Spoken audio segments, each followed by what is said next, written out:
ভাবি ইশারায় আমাকে তার রুমে ডেকে নিল।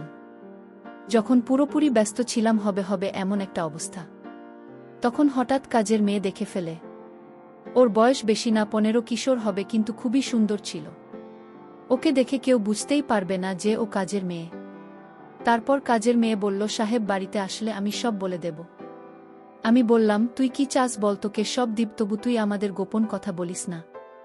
কাজের মেয়ে তখন বলল, দেখুন আমি দেখতে খারাপ না, আপনার ভাবি চেয়েও দেখতে বেশি সুন্দর, তাই আমি চাই আপনি আমাকে দিন। আজকের গল্পটি সম্পূর্ণ অন্য রকমের, তাই আমি গ্যারান্টি দিয়ে বলতে পারি গল্পটি শেষ পর্যন্ত শুনলে তোমাদের দাঁড়িয়ে যাবে। তাই ভিডিওটা শুরু থেকে শেষ পর্যন্ত দেখার অনুরোধ রইল। তাহলে কথা না বাড়িয়ে এবার আসল ঘটনা বলি। আমি 24 বছরের যুবক, বড় একটা ওষুধ কোম্পানিতে মেডিকেল রিপ্রেজেন্টেটিভের চাকরি করতাম। চাকরির কারণে আমাকে অনেক সময় ডাক্তারদের ভিজিট করতে হতো। একদিন বড় শহরের নামকরা একজন হার্টের ডাক্তারের চেম্বারে গেলাম তাকে ভিজিট করতে। তখন ডাক্তার এক রোগীকে দেখতে ছিল। আমি সেখানে বসে ডাক্তারের জন্য অপেক্ষা করতে লাগলাম। আমি বসে ডাক্তারের সহযোগীর সাথে গল্প করতেছিলাম। তখন প্রায় রাত 8টা বাজে। এমন সময় এক সুন্দরী মহিলার সাথে একটা 15 বছরের মেয়েকে নিয়ে ডাক্তারের চেম্বারে ঢুকতে দেখলাম। পরে জানতে পারলাম মেয়েটি মহিলার কাজের মেয়ে। মহিলার বয়স 27-28 হবে। দেখতে অনেক লম্বা আর খুবই সুন্দরী। যে কোনো ছেলে দেখে তার প্রতি দুর্বল হয়ে পড়বে। আমি তার দিকে চেয়ে রইলাম। সে একটা হাত কাটা চিকেন কাপড়ের জামা পরেছিল। মহিলা আমার দিকে তাকিয়ে মুচকি হেসে বলল, আমি ডাক্তার দেখাতে চাই, তাই ডাক্তারের অ্যাপয়েন্টমেন্ট লাগবে। ডাক্তারের সহযোগী ফাইল চেক করে বলল, আপনাকে 4 দিন পরে আসতে হবে, এর আগে কিছুতেই সম্ভব না। মহিলা বলল, প্লিজ ভাই, আমাকে কালকে ব্যবস্থা করে দিন। কিন্তু সহযোগী বলছে না, ম্যাডাম, কালকে কোনোভাবে সম্ভব না।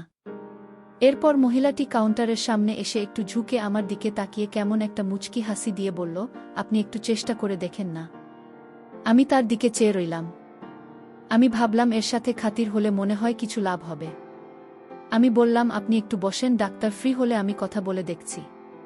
কিছুক্ষণ পর ডাক্তার ফ্রি হলে আমি তার রুমে গিয়ে বললাম, আমার এক পরিচিত ভাবি আছে, তার যে কি সমস্যা, তাই আপনাকে কাল একটু সময় দিতে হবে। যেহেতু ডাক্তারদের আমরা অনেক সুযোগ সুবিধা দেয়, তাই সে তার সহযোগীর থেকে সব চেক করে আমাকে বলল, কালকে সকাল 10:30টায় আমি সময় দিতে পারব। আমি এসে মহিলাকে বললাম সকাল 10টায় সে আসতে পারবে কিনা। সে রাজি হল এবং আমাকে অনেক ধন্যবাদ দিল। আমিও তার সাথে চেম্বার থেকে বের হয়ে এলাম। তাকে বললাম, ডাক্তার সাহেবকে বলেছি আপনি আমার ভাবি, তাই সে রাজি হয়েছে। সে বলল, তাহলে কালকে আমার জন্য আপনাকে আবার আসতে হবে। আমি বললাম, এতে কোনো সমস্যা নেই, আপনার মতো সুন্দরী মহিলাকে সাহায্য করতে পেরে ভাল লাগছে। তার চেহারায় একটা হাসি দেখলাম। আমি বললাম, আমার নাম রাশেদ। সে বলল, নাম পূর্ণিমা। সে বিবাহিত, তার স্বামী দুবাই থাকে। সেও 1 মাসের দিনের ভিতর সেখানে চলে যাবে। সবকিছু রেডি হয়ে গেছে। এখানে সে আর তার শ্বশুর শাশুড়ি থাকে। আমরা আলাপ করতে করতে হাঁটতে লাগলাম। সে বলল, আমার বাসায় চলে 1 কাপ চা খেয়ে আসবেন। আমি বললাম, আজ না, অন্য একদিন যাব। কিন্তু পূর্ণিমা আমাকে অনেক অনুরোধ করে। এরপর আমি রাজি হলাম। তারা দুজনে একটা রিকশায় উঠে আমি আমার মোটরসাইকেল নিয়ে তাদের পিছু পিছু গেলাম। তাদের বাসায় গেলে তার শ্বশুর শাশুড়ির সাথে আমার আলাপ করিয়ে দিল। তাদের ছেলের বুকে সাহায্য করার জন্য তারা আমাকে অনেক ধন্যবাদ দিন। তারপর আমাকে চা বিস্কুট দিল। আমি চা খেয়ে বিদায় নেওয়ার জন্য রেডি হলাম। তখন পূর্ণিমা বলল, রাশেদ, যদি কিছু মনে না করেন একটা অনুরোধ করব। আমি বললাম, আমাকে আপনি না বললে তুমি করে বলবেন। আমি বয়সে আপনার ছোট হব, আর আপনি কিছু মনে না করলে আপনাকে ভাবি বলে ডাকতে পারি। পূর্ণিমা রাজি হল। তারপর বলল, রাশেদ, কালকে আমার শ্বশুর শাশুড়ি আমার ননদের বাসায় যাবে, তাই কাজের মেয়েটা বাসায় রেখে আমাকে যেতে হবে। তোমার যদি কোনো অসুবিধা না হয় তবে আমাকে সকালে এসে ডাক্তারের কাছে নিয়ে যাবে। আমি মনে মনে অনেক খুশি হলাম। আমি বললাম, ঠিক আছে, আমি সকাল 10টার সময় চলে আসবে। তারপর বিদায় নিয়ে চলে আসলাম। আমি খুশিমনে বাসায় ফিরে আসলাম। আসলে এখানে এত স্মার্ট মেয়েরা থাকতে পারে আমার কল্পনা ছিল না। আমি সব সময় তা ফলো করে বেড়াই। আমি বাসায় এসে খাওয়া দাওয়া করে পূর্ণিমা ভাবের কথা ভাবতে শুরু করলাম। আর কালকে সকালের জন্য অধীর আগ্রহে অপেক্ষা করতে লাগলাম। পরের দিন সকাল 7টায় ঘুম থেকে উঠে আমি রেডি হয়ে পূর্ণিমা ভাবির বাসায় চলে গেলাম। গিয়ে দেখলাম পূর্ণিমা ভাবি রেডি আর তার শ্বশুর শাশুড়ি রেডি হচ্ছে মেয়ের বাড়ি যাওয়ার জন্য। আমি আমার মোটর সাইকেলের পিছে পূর্ণিমা ভাবিকে নিয়ে চললাম। তারপর বাসার সামনে হাজির হলাম। আমি একটু লজ্জা পেলাম, জানি না পূর্ণিমা ভাবি কি ভাবছে আমার সম্পর্কে। আমার কেন জানি মনে হলো পূর্ণিমা ভাবে ইচ্ছাকৃতভাবে আমার মোটরসাইকেলে উঠছে। এভাবে চলতে চলতে প্রায় আধা ঘন্টা লেগেছিল, ডাক্তার সাহেব তখনও আসে নাই। তাই ভাবি ওয়েটিং রুমে বসে অপেক্ষা করতে লাগল। আমিও ভাবির সাথে একটু দূরে বসে গল্প করতে লাগলাম। আমি বারবার ভাবি দিকে তাকাচ্ছিলাম। ভাবি ব্যাপারটা বুঝে মুচকি মুচকি হাসতে লাগল। কিছুক্ষণ পর ডাক্তার সাহেব এসে ভাবিকে চেক আপ করল। ডাক্তার দেখানো শেষ হলে আমি ভাবিকে নিয়ে বাসায় গেলাম। বাসার কাছাকাছি আসতেই পূর্ণিমা ভাবি আমার মোটরসাইকেল থেকে নেমে পড়ল। বাসায় এসে দেখলাম তার শ্বশুর শাশুড়ি চলে গেছে, আর কাজের মেয়ে বাসায় একা। ভাবি আমাকে বসতে বলে, কাজের মেয়েকে নিয়ে ভিতরে গেল। একটু পর ভাবি বলল, আমার ল্যাপটপ কালকে রাতে হঠাৎ বন্ধ হয়ে গেছে, তুমি কি দেখবে কি সমস্যা হয়েছে? আমি বললাম ঠিক আছে। ভাবি কোথায় নিয়ে আসেন? পূর্ণিমা ভাবেই বলল, আমার বেডরুমে আছে, তুমি ভেতরে আসো। আমাকে বেডরুমে নিয়ে তার লাগত দিয়ে বলল, তুমি দেখো কি সমস্যা হয়েছে, আমি একটু কাজ করে আসছি। কাজের মেয়েকে বলল আমাকে চা দিতে। আমি ল্যাপটপ অন করে স্ক্যান করে ভাইরাস মুক্ত করে দিলাম। তারপরই স্টার্ট করে দেখলাম ঠিকমতো কাজ করছে। আমি তখনও ল্যাপটপ নিয়ে ঘাটাঘাটি করছি। প্রায় 20 মিনিট পর পূর্ণিমা ভাবি আসলো। আমি তার দিকে তাকিয়ে অবাক হয়ে গেলাম। তারপর পূর্ণিমা ভাবে আসলো। আমি হাঁ করে তাকে দেখতে লাগলাম। ভাবে বললে, এমন করে কি দেখছো? আমি বললাম, তেমন কিছু না। ভাবি বলল, কিন্তু আমি তোমার মাঝে এমন কিছু দেখছি যা আমি আগে কখনো দেখিনি। ভাবি আমার অবস্থা বুঝে হাসতে লাগল। একটু পর কাজের মেয়ে আমাদের চা বিস্কুট দিয়ে গেল। আমরা চা খেতে খেতে গল্প করলাম। পূর্ণিমা ভাবি অনবরত হাসতে লাগল। আমি ল্যাপটপ ঠিক করে ভাবিকে দেখানোর জন্য একটা মুভি চালু করলাম, আর সাথে সাথে একটা বাজে ছবি চালু হলো।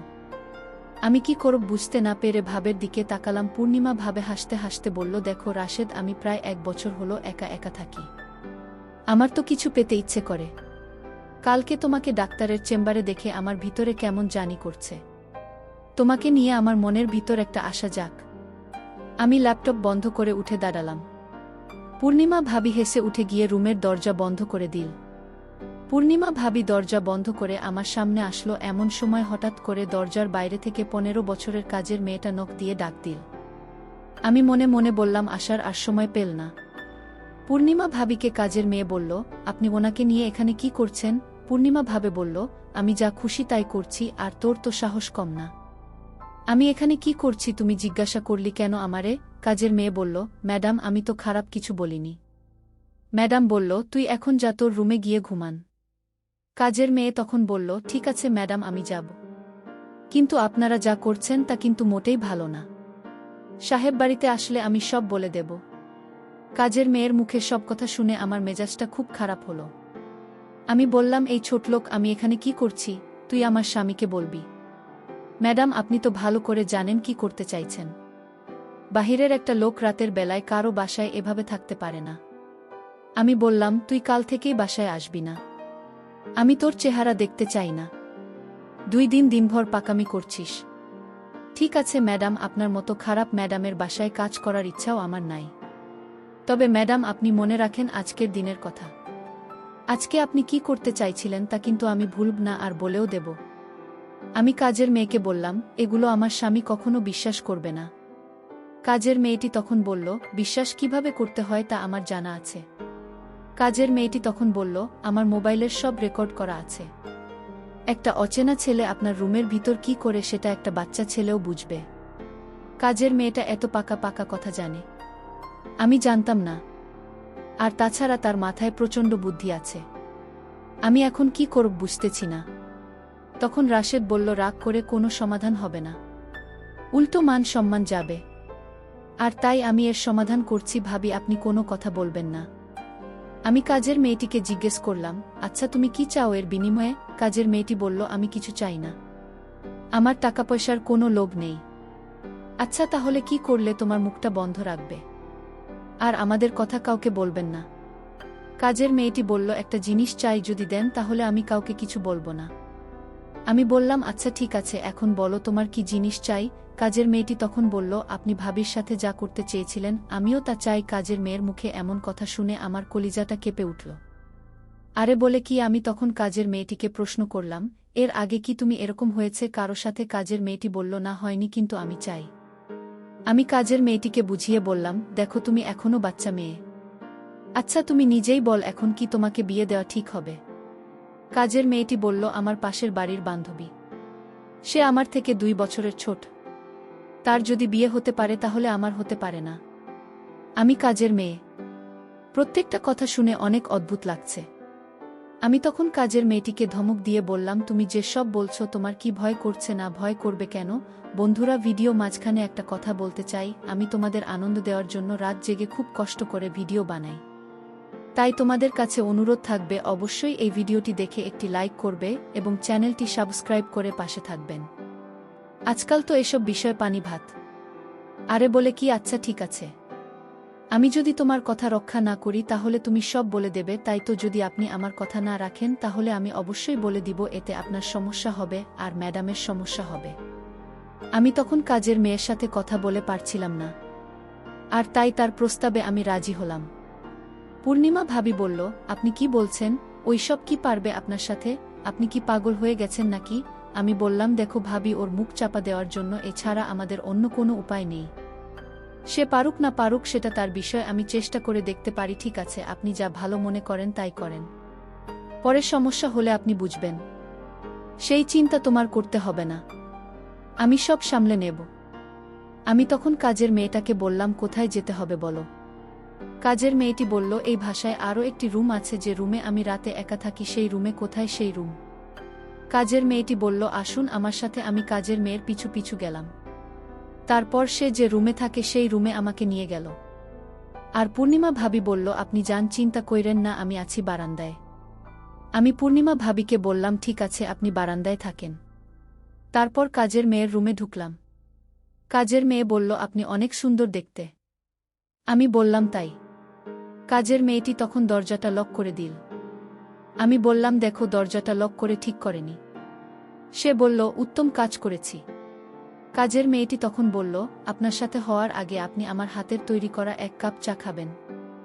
আমি বললাম, চা খেলে মন ভালো থাকে, তুমি চা বানালে আমি অনেক খুশি হব। আমার জন্য চা বানিয়ে এনে আমার হাতে চা হাতে তুলে দিল। তারপর আমি বললাম, তুমি চা খাবে না? কাজের মেয়ে বলল, আমি চা খাই না, আপনি খান। আমার চায়ের প্রশংসা সবাই করে, আপনিও করবেন আশা করি। তারপর আমি চা খেতে শুরু করলাম, আর কাজের মেয়েটি আমার দিকে অন্যরকম দৃষ্টিতে তাকিয়ে রয়েছে। আমি চা খেতে আমার বুকের ভিতরটা মনে হচ্ছিল পুড়ে যাচ্ছে। আমি ভাবছি হয়তো গরম চা এমনি হতে পারে। কাজের মেয়েটির হাতে আরও একটি চা দেখতে পেলাম, আর সেই চা ম্যাডামকে দিয়ে আসলো। কাজের মেয়েটি যখন চা নিয়ে ঘর থেকে বাহির হলো তখন আমার বুকের ভেতর জ্বালাপোড়া করছিল। ম্যাডামের কাছে জানিয়ে যেতেই ম্যাডাম বলল, তোর কাজ শেষ হয়েছে? কাজের মেয়ে বলল, না, এখনো শুরু করিনি। ম্যাডাম বলল, চা দিয়ে তাড়াতাড়ি যা। এদিকে ম্যাডাম চা খেতে শুরু করল। আমি আমার রুমে গিয়ে দেখি রাসের চা খেয়ে মরে পড়ে আছে। আমি এটাই চেয়েছিলাম। আমি কাউকে খারাপ কাজ করতে দিতে পারিনি। যে কাজ আল্লাহ পছন্দ করে না তারা সেই কাজ করে। আমি তাদের দুজনকেই শেষ করে দিয়েছি। আমার মনের ভিতর খারাপ উদ্দেশ্য ছিল না। আমার উদ্দেশ্য ছিল এই 2 জন খারাপ মানুষকে শেষ করা। গল্পটি যদি তোমাদের ভালো লাগে থাকে তাহলে ভিডিওটিতে একটি লাইক দিও। আর তোমরা যদি এরকম মজার ভিডিও পেতে চাও তাহলে দয়া করে আমার চ্যানেলটি সাবস্ক্রাইব করো। সবশেষে তোমাদের সকলের দোয়া কামনা করি। আর ধৈর্য ধরে ভিডিওটি দেখার জন্য তোমাদের সকলকে অনেক অনেক ধন্যবাদ।